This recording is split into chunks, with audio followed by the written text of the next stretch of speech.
Greetings and salutations, everyone, and welcome back to tonight's second half. Before we get into it, a couple links. As you know, I rely on Patreon, PayPal, and my merch to help the channel to continue to grow and go. The links to Patreon and PayPal are in the description below, my merch displayed directly under the video. Also, Dogman Frightening Encounters, Volume 1 through 3, the audiobook versions.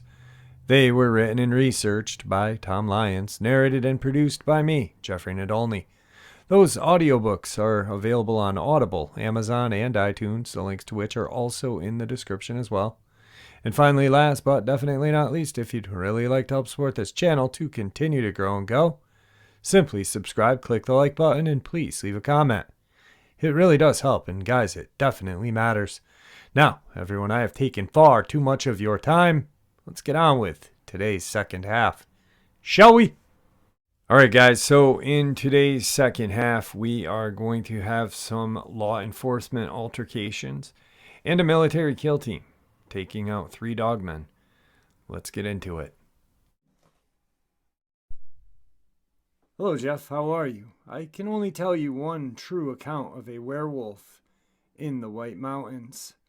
A buddy of mine, he was of Apache and Navajo descent. His dad told us he was traveling from the White Mountains late in the midnight hours, traveling slow on the winding roads that weave throughout the thickly forested White Mountains in his pickup. He heard something bang in the back of his bed in the truck. He switched on the cargo light and was staring at what we would call a werewolf-type creature. He freaked out, nearly going off the road, and in his attempt of correcting the truck, swerving, the creature was thrown out onto the roadside. He is a man of integrity. He is not one to BS anyone. Some Apache friends I have had confirmed the history of this creature dating way back, of a creature half man, half wolf in appearance. There's also Bigfoot-type creature as well, seen by the Apache, and also live along the waterways on the Navajo Nation. The creature in that region are said to be tall, lanky, shiny, and not so thick, shaggy fur. I am a Navajo woman whose family told her of some that live around Farmington, New Mexico, along the remote small creeks that flow year-round.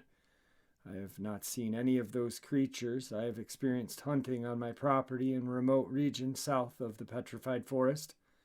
There are Anasazi ruins everywhere there, pottery laying everywhere, arrowheads, all kinds of artifacts. I've watched ghostly orbs floating around the main ruin one night in particular, 100 or so little white glowing round balls of light dancing on the hilltop where the large ruin site sits. I moved to the top of the hill in the last few years of me being on the property, which I have lived on for over half my life. I had respect not to move on the hilltop.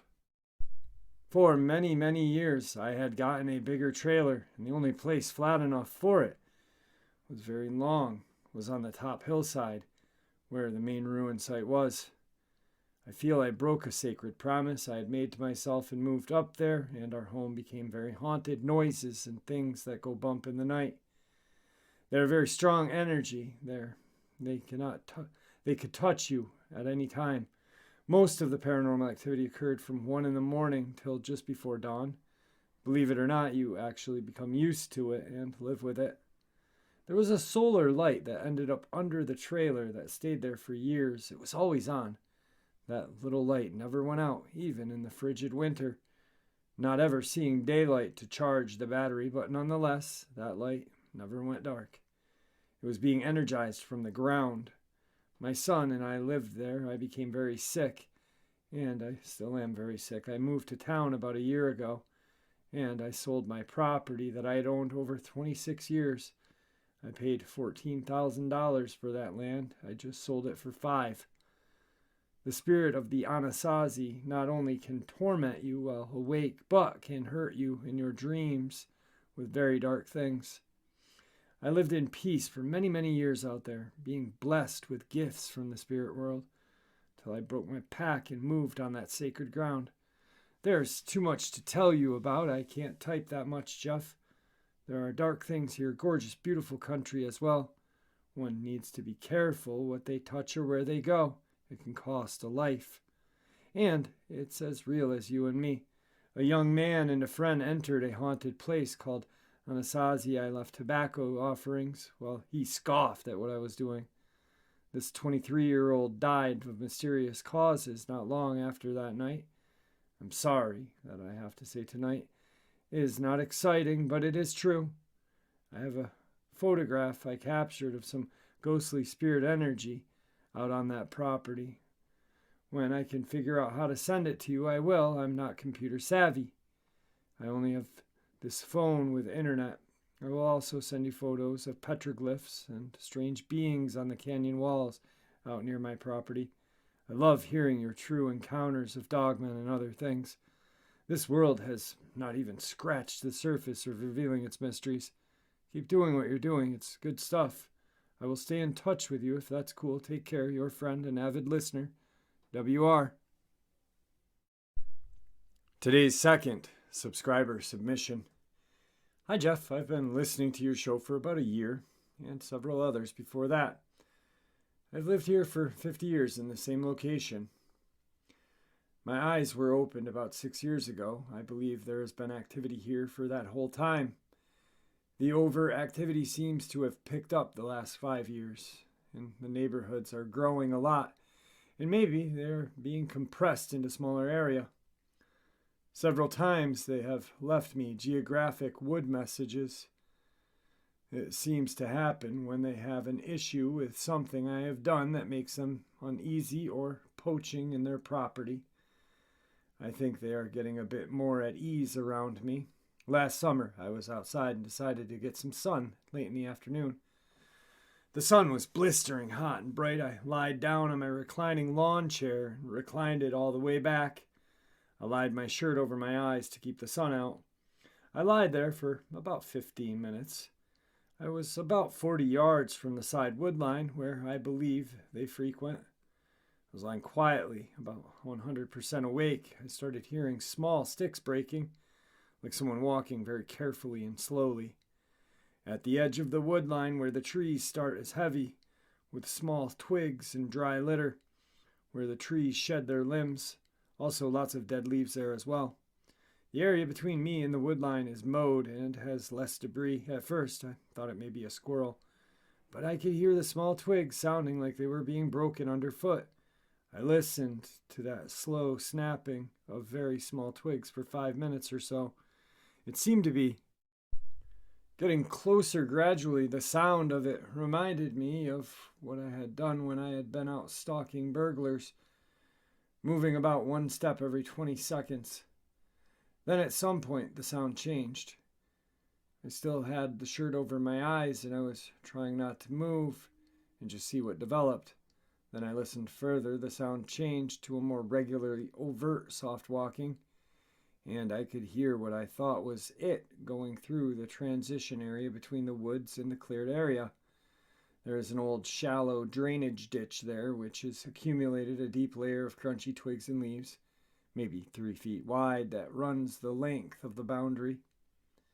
I thought I could hear right after the walking sound changed that it was crossing that deeper layer of leaves and twigs. Then I could hear it move out of the ditch and onto the mowed area where I was. There was still some leaves and twigs in the mowed area. I could hear slow footsteps that seemed to be coming directly toward me, or at least in my direction. I wanted to raise my head up and see what it was there, but my chair was reclined back so far that my feet were higher than my head.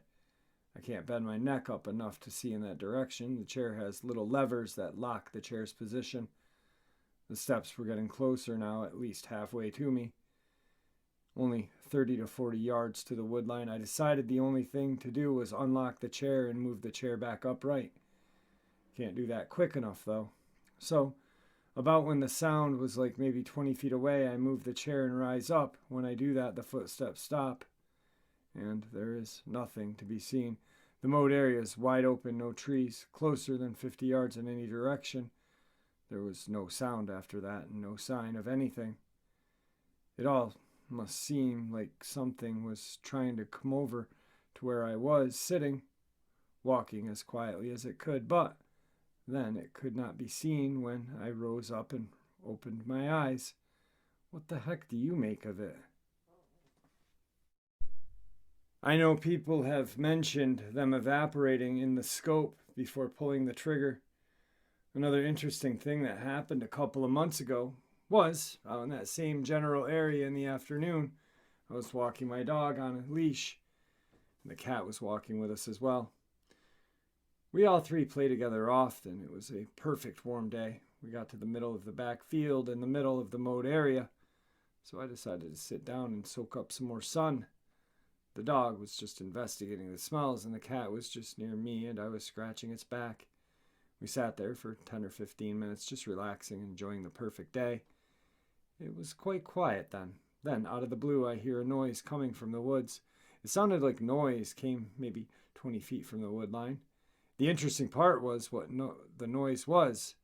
It was the noise of infant babies sometimes make when they blow air through their lips and make that slobbering motorboat noise. But in addition to that, there was also a humming tune with it that started high and then went low as the air was blowing out and the lips doing the motorboat. This was just like I've seen babies do before. They can talk, but they want to make a noise to interact.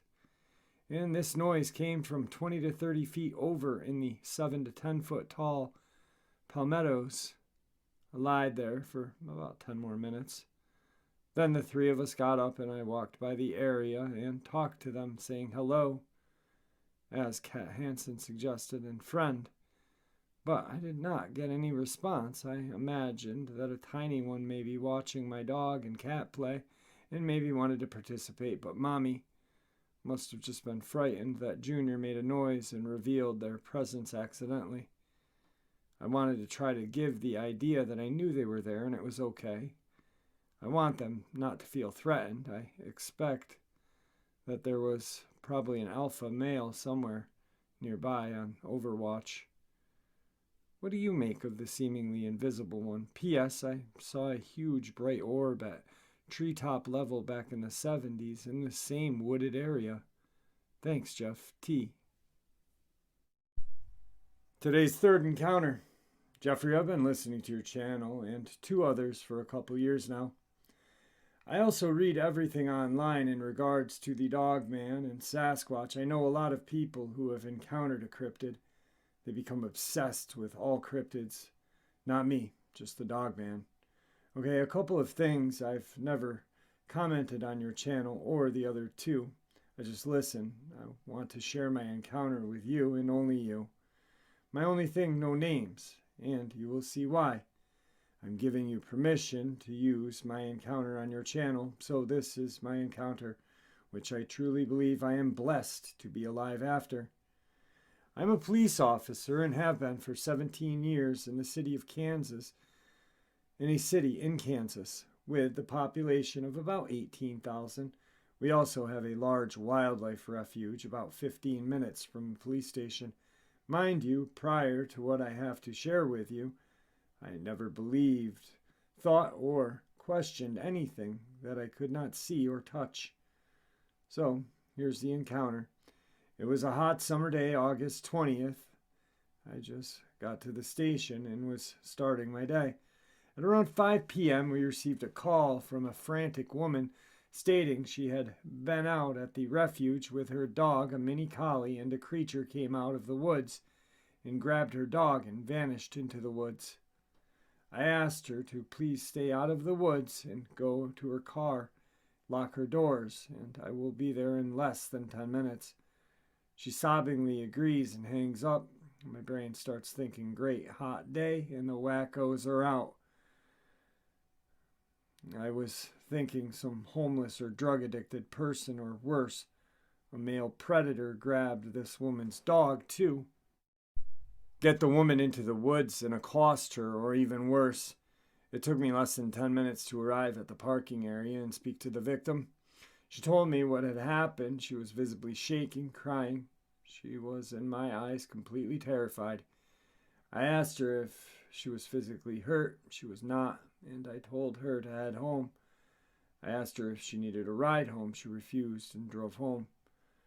I watch her drive out of the parking area, and I glance around the surrounding woodline. At that one moment, I realized it was eerily silent. Nothing, no natural or mechanical noise. Jeffrey, at that point, I was on edge prior to becoming a police officer. I was in the armed forces. What branch doesn't matter. The point is, I've had years of training on protecting myself and others. I felt vulnerable, very vulnerable. I, for some reason, reached down and felt my sidearm almost like a scared child hugs their favorite stuffed animal. I proceed to walk to the trailhead and start walking to where the woman told me this attack happened. Mind you, I'm thinking still this is some weirdo drugged out or just mentally unstable person. It's just starting to get dark. Not black, but where shadows are cast and play tricks on your eyes.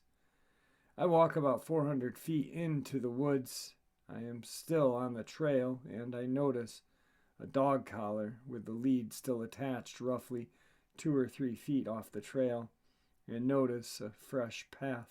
Now, it's not really a path or a trail, almost like an animal walked through and crushed the foliage down.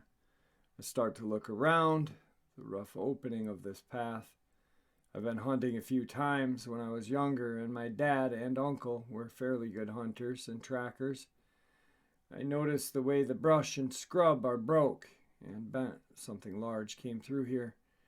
I radio back, and I give my location and may need backup. Be on standby. I felt at this point something was watching me. The silence was heavy, and I yelled out, "Police department, come out or I'm coming in." Nothing, not a sound. I unholster my HK-45 and announce I'm coming in. I walk in this path. I go about 200 feet and the pathway ends. The woods are thick like a wall. I start looking around and notice some blood spots and tufts of buff-colored hair. I hear brush snapping and an odd growl behind me and to my left in the woods. I slowly turn to the direction from where the noise came from. I walk about 10 feet back and start scanning the woods. My eyes catch some movement. What I saw was something that makes nightmares seem tame. I was looking at a dog on all fours. It was huge. Ground to shoulder was about 3.5 feet. Add the head at a good 4 feet. This thing was huge. It was a grayish black. When I say gray, I don't mean old. It was blended. It was a beautiful color. Wow, its head shape and face was like a wolf. Almost like that picture you use where you just see its face. Its eyes were a glowing like greenish yellow. This beast was just staring at me and hackles were up. I heard this low growl. It was almost continuous. I immediately took aim at this monster dog. Jeffrey, then it stood up. I don't know if I didn't hear it out of shock or there was no noise, but that popping sound people described did not happen. One minute it was on all fours and the next it was standing up. It happened in a flash. Jesus, I just had a flashback typing this. I went back a couple of days later and took measurements, so when I say it was 9 feet, it was, and maybe more, no less, sir. There, it was huge, and all muscle covered in fur. We stared at each other for a good minute, and this is exactly what this old boy looked like. A well-defined, muscular body, and through the fur you could see its tense muscular frame. Its arms were odd, huge biceps but long forearms. They had muscle, but they were long, too long.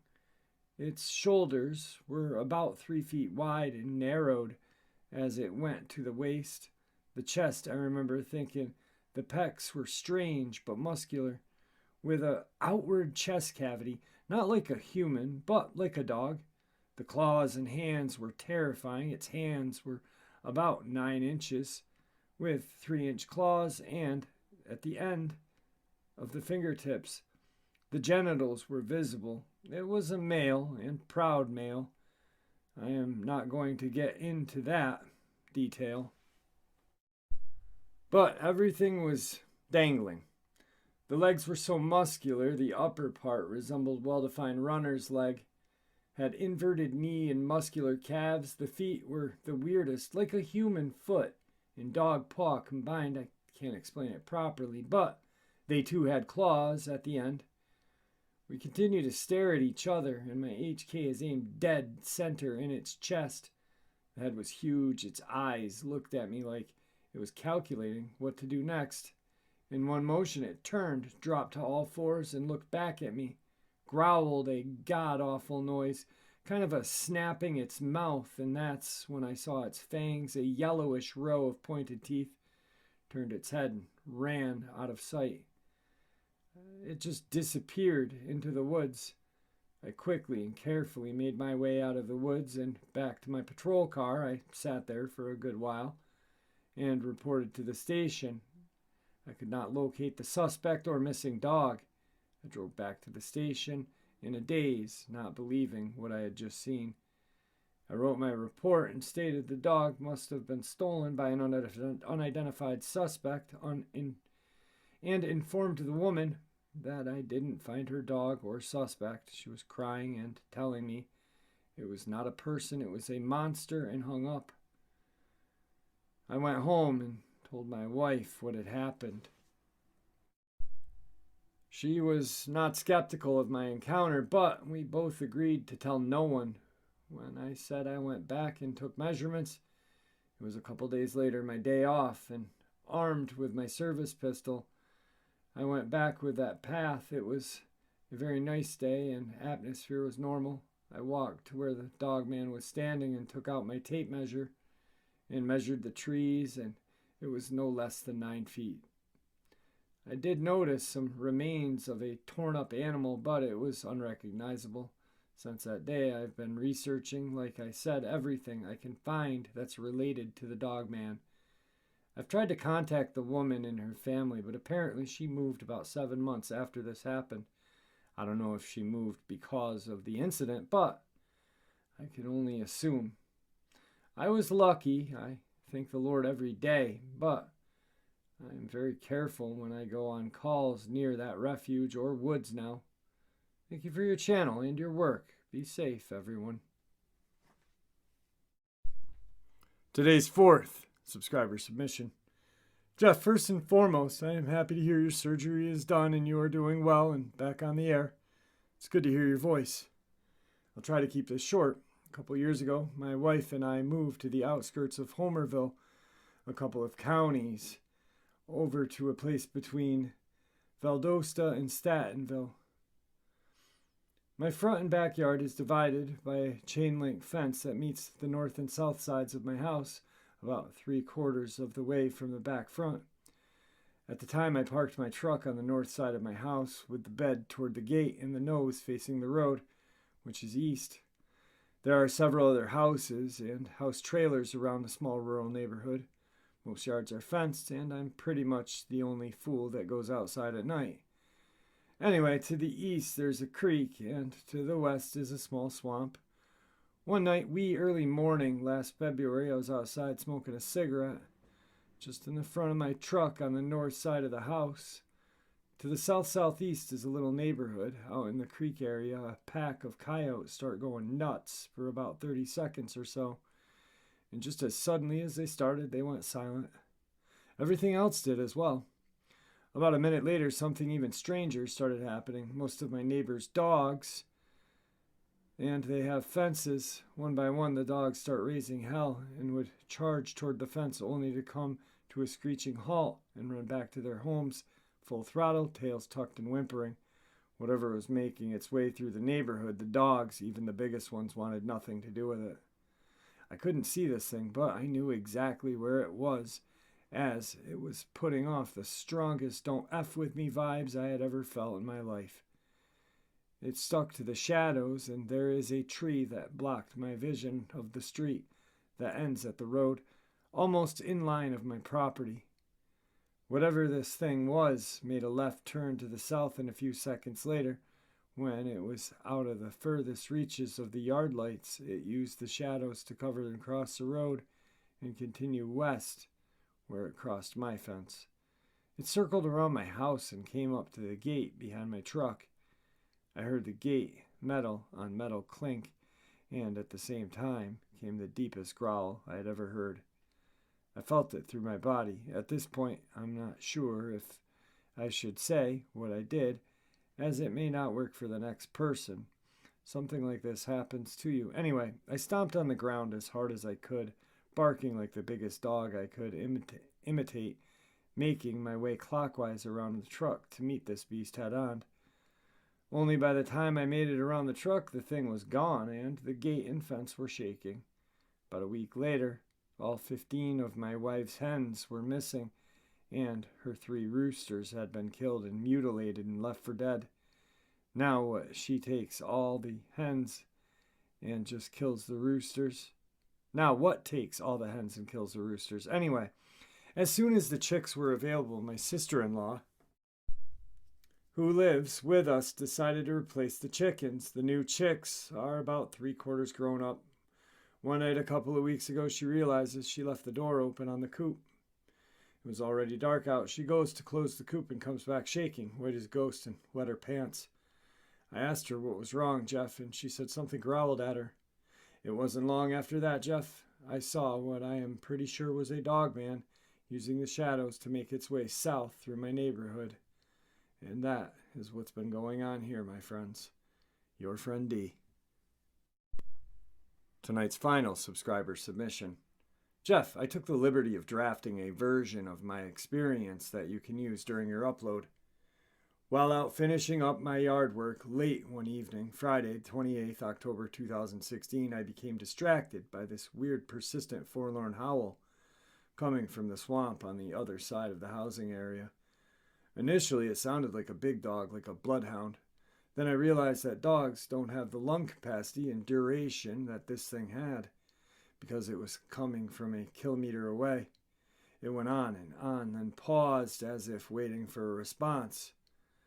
That is when I realized that this was something other than a dog. It was a cryptid of a different breed. I quickly ran into the house and dragged my wife out to listen. She was immediately taken at how unique and scary it sounded, and said that she had never heard anything like it before. She quickly became freaked out and went running back inside. As for me, I stayed and listened to this for as long as I could. I even tried to record it with my cell phone, but I was getting the echo off the trees, and it never makes for good recording. The only thing to which I could compare it to would be a 7-foot giant mutated zombie bloodhound dog on steroids.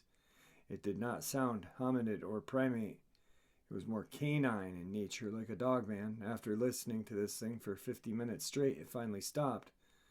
This is where everything gets real. A lot of what happens in life that seems unusual is normally attributed to just plain coincidence and is readily forgotten. But I know from experience that a few things that happen in exact succession can usually be tied together to paint a much different picture. I have been aware for a long time that something else is out there in addition to our hybrid hominids, and I have been in presence of these as well. This swamp, from where I heard the creature calling, is between 2 housing developments and is right on the border of Redstone Arsenal.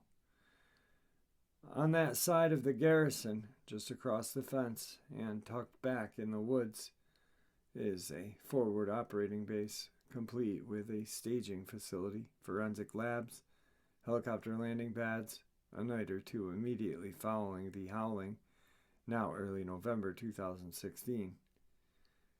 I went into the woods to listen and observe, hoping to record the howler if it was still in there.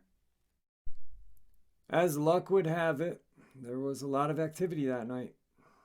At about 20-30 hours, I heard 6-second bursts of weapon fire, and I could see light from a muzzle flash against the trees. It sounded just like an unexpected meeting engagement of enemy, where everyone on the team opens fire all at once and then everything goes dead silent. The threat is put down.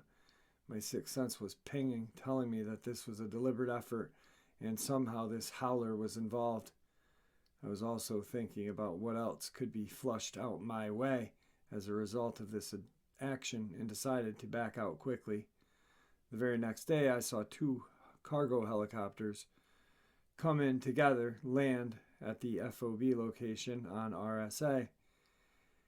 One was a CH-47 Chinjahook, and the other was a Russian Mi-8 helicopter, and they were clearly not there for support of the Army Aviation Redstone Test Center. In my professional opinion, it was a very suspicious and intense 72-hour turn of events. What I suspect happened was that someone in the other housing area had either a sighting or a terrifying encounter, and reported the howling creature, resulting in a special unit going in and terminating and extracting. I don't think any of this was coincidence, as it sounded way too deliberate. It wasn't until years later, 2020, that I was able to contact with someone that was part of that mission, and he confirmed my suspicions. He said that I was the luckiest man alive to make it out of that swamp that night, because they had killed 3 aggressive dogmen. So something evil and dangerous was intentionally removed from that swamp that night, and I lived to tell about it. Wow, I hope you all enjoyed those encounters as much as I enjoyed sharing them with you. Right now, I am getting set up for a interview with a subscriber. I've got 2 of them lined up. I've got one tonight, and I'm going to reach out tomorrow day and hopefully have a second one set up. So I really love doing subscriber interviews. It's so awesome because I get to meet you guys, and you guys are what makes this channel go, you know. If it wasn't for you, this channel would be absolutely nothing. So, and I think that really doesn't get said enough on other channels and everywhere on YouTube, I think. You know, it's not the creator that makes the channel. I mean, anyone can come up with content. It's having a great audience, a great subscriber family to back your channel. That's what makes it. And you guys really are the best, so thank you. And with that, may the Great Spirit watch out for all of us, and may he guide us down that path that we call life. Stay safe, everyone.